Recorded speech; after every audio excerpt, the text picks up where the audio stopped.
नमस्कार दोस्तों, quick news के आज के एपिसोड में आप सभी का एक बार फिर से स्वागत है। दोस्तों, कुचामन के निकटवर्ती ग्राम कुकनवाली का रहने वाला 30 वर्षीय युवक धर्मेंद्र चौधरी एक ट्रैक्टर 2 माह पूर्व लेकर आया था। धर्मेंद्र उसी ट्रैक्टर की सर्विस करवाने के लिए निकट के शहर कुचामन सिटी आया। सर्विस करवाकर वापस अपने घर लौट रहा था। ग्राम पंचायत 5वां के बस स्टैंड के पास पीछे से एक स्कूल बस तेज गति से आती है और ट्रैक्टर को टक्कर मारकर तेज गति से ही फिल्मी स्टाइल में आगे निकल जाती है। दोस्तों, ट्रैक्टर 3 पलटी खाते हुए गिर जाता है और विपरीत दिशा में चलने लगता है। चालक धर्मेंद्र वहीं पर गिर जाता है। दुर्घटना स्थल पर ही उसकी मृत्यु हो जाती है। दोस्तों, धर्मेंद्र 5 साल की बच्ची का पिता था। लगभग 6 या 7 साल पहले उसका विवाह हुआ था। दोस्तों, धर्मेंद्र अपने माता पिता की इकलौती संतान था। अपने पिता की खेती में मदद करता था और बड़े अरमान से वो ट्रैक्टर लेके आया था। इसी ट्रैक्टर की सर्विस के लिए वो कुचामन आया था। कुचामन से वापस जा रहा था। उसे मालूम नहीं था कि वो वापस घर पर पहुंच पाएगा या नहीं।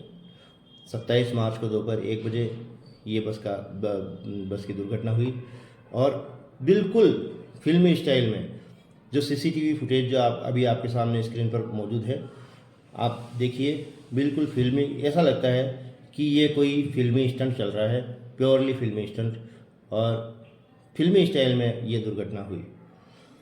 दोस्तों, 1 माह पहले क्विक न्यूज़ ने एक कार्यक्रम किया था। उस कार्यक्रम के अनुसार क्विक न्यूज़ ने इन्हीं बसों पर एक प्रश्न चिन्ह खड़ा किया था। दोस्तों, प्राइवेट स्कूल की बसें दुर्घटनाएं तो होती ही है। यातायात को कितना प्रभावित करती है, कुचामन में ही नहीं, कमोवेश पूरे हिंदुस्तान में प्राइवेट स्कूल की बसें पूरे यातायात को प्रभावित करती है। जब स्कूल लगती है सुबह और जब स्कूल की छुट्टी होती है, उस समय आप कहीं पे भी जाके देख लीजिएगा, जहाँ भीड़ भाड़ वाली रोड होगी, वहाँ पे बसें मनमानी पूर्वक चलती है और लोगों को परेशानी का सामना करना पड़ता है। जब ये हमने 1 महीने पहले कार्यक्रम किया था, तो उस समय दोस्तों जो ब्लॉक एजुकेशन ऑफिसर है, उप जिला शिक्षा अधिकारी, उन्होंने सभी प्राइवेट स्कूलों से उनकी जो निजी बाल वाहिनियाँ हैं उनके बारे में एक शपथ पत्र मांगा था।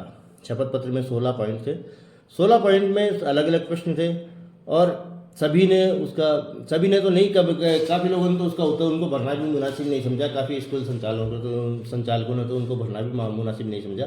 लेकिन सभी जो शपथ पत्र आए थे उनको देख, उनका अध्ययन करने से पता चलता है कि लगभग 60% बसें मानकों पर खड़ा नहीं उतरी। इसी बस का जो शपथ पत्र है वो मैं आपको अभी दिखा दूंगा स्क्रीन पर।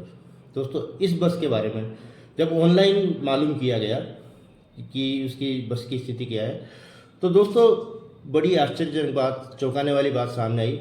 दोस्तों, इस बस का इंश्योरेंस 2017 में ही समाप्त हो चुका था।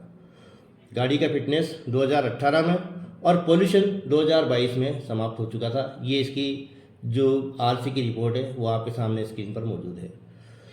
इसके बाद दोस्तों, जब उप जिला शिक्षा अधिकारी ने जो शपथ पत्र मांगा था, तो इस बस का जो शपथ पत्र हमने हमारे सोर्सेज से कहीं से पता किया और लेके आए। दोस्तों, आपकी स्क्रीन पर मौजूद है। इसके बस के बारे में जब उनसे पूछा गया तो उसके उत्तर मैं आपको बताता हूँ। दोस्तों, शपथ पत्र में पूछा गया बाल वाहिनी इंश्योर्ड है अथवा नहीं। तो दोस्तों, स्कूल संचालक साफ साफ लिखते हैं नहीं। दोस्तों, दूसरा प्रश्न था पुलिस वेरिफिकेशन बना हुआ है अथवा नहीं। पुलिस द्वारा इस बस के कागजात वेरीफाई है या नहीं। स्कूल संचालक लिखते हैं नहीं। दोस्तों, फिर तीसरा प्रश्न पूछा गया कि विभाग द्वारा जारी पोल्यूशन सर्टिफिकेट है अथवा नहीं। दोस्तों, संचालक साफ साफ लिखते हैं नहीं। और अंत में बड़ी चौंकाने वाली बात है दोस्तों कि विभाग द्वारा यह पूछा जाता है कि बाल वाहिनी का संचालन नियमानुसार किया जा रहा है अथवा नहीं। तो स्कूल संचालक उत्तर देते हैं हाँ। दोस्तों, इतनी सारी अवहेलनाओं के बावजूद भी स्कूल संचालक साफ साफ लिखते हैं कि नियमों का अनुसरण हो रहा है, नियमों का पालन हो रहा है। शपथ पत्र दिए जाने के 1 माह बीत चुका है। दोस्तों, पिछली बार भी हमने ये शपथ पत्र आपको हमारे कार्यक्रम में दिखाए थे। 1 माह बीत जाने के बावजूद भी स्कूल बस की कोई जांच नहीं होती है और जांच नहीं होती है। अब दोस्तों, परिवहन विभाग ही इस पर कार्रवाई करेगा और कोई करने से रहा। परिवहन विभाग ने इसे देखा नहीं और अगर ये समय पर ये जांच हो जाती तो शायद धर्मेंद्र की आज मृत्यु नहीं होती। दोस्तों, कुचामन सिटी शिक्षा नगरी के नाम से मशहूर है। जाहिर सी बात है, काफ़ी स्कूल और कॉलेज भी यहाँ पर है, काफ़ी बसें भी इन स्कूलों द्वारा संचालित की जाती है। दोस्तों, स्कूल संचालकों की मनमानी का आलम यह है कि लगभग 60% बसें अपने मानकों को पूरा नहीं करती है, मानकों पर पूरा खरा नहीं उतर पाती है। ऐसा हम नहीं कह रहे हैं दोस्तों, इनके द्वारा भरे हुए शपथ पत्र ये कह रहे हैं। ये खुद ही, इन्होंने खुद ने ही ये शपथ पत्र भरे हैं और ये खुद ही ये बात मानते हैं कि वो इनकी बसें मानकों को पूरा नहीं कर पाती है। बात यही नहीं रुकती है दोस्तों, जो निजी स्कूल बस संचालक है, हमने कुचामन की बात नहीं कर रहा हूँ मैं, पूरे भारत की बात कर रहा हूँ। दोस्तों, कुचामन में जो मैंने देखा है, हमारी टीम ने देखा है, कई स्कूल बसें तो क्रूज़र और तूफ़ान जैसी बड़ी गाड़ियाँ आती है जो आती है, उसमें बच्चों को भर भर के लेके जाते हैं, जिनका स्कूल से कोई संबंध नहीं होता है। साथ ही छोटे टेम्पू भर भर के लेके जाते हैं, जिनका कभी भी कहीं भी दुर्घटनाग्रस्त हो सकते हैं। और सबसे बड़ी बात है मारुति वैन, जो कि गैस सिलेंडर से चलती है, एलपीजी गैस सिलेंडर से चलती है। स्कूल संचालक मारुति वैन से भी अपने बच्चों का परिवहन करते हैं। तो दोस्तों, ये बहुत ही दुर्भाग्यपूर्ण बात है और इन पर कोई जांच नहीं होती, इन पर कोई नहीं रोकता इनको। इससे जब बड़ा दुर्भाग्य और क्या होगा। क्विक न्यूज़ अभिभावकों से एक अपील करता है, एक बड़ी मार्मिक अपील करता है कि दोस्तों, अगर आप अपने लाडलों को इन स्कूलों में बिठाते हैं, इन स्कूलों की बसों में बिठाते हैं, बाल वाहिनियों में बिठाते हैं, तो दोस्तों कम से कम एक बार उन बसों के कागजातों का निरीक्षण ज़रूर कर लें। यदि वो खरे नहीं उतरते हैं तो स्कूल से अपना विरोध जताएं, ताकि इस तरह की दुर्घटनाओं का आमना सामना हमें फिर से नहीं करना पड़े। कम से कम बचाओ तो कुछ तो बचाव हो।